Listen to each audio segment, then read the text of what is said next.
We are drowning in information but starving in knowledge. We are drowning in information but starving in knowledge. So this is the current scenario of 2K kids.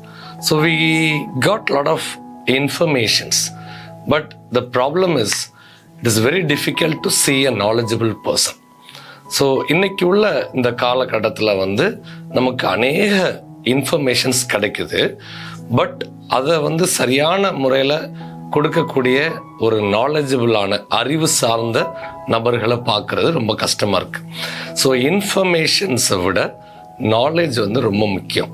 So அதை பற்றிதான அறிவை நீங்கள் நல்லா ஆராய்ந்து பார்த்து நீங்கள் வெளியே கொண்டு வந்தீங்க அப்படின்னா நிச்சயமாகவே அந்த விஷயத்தில் ஒரு பெரிய இம்பேக்ட் நம்ம காண முடியும்.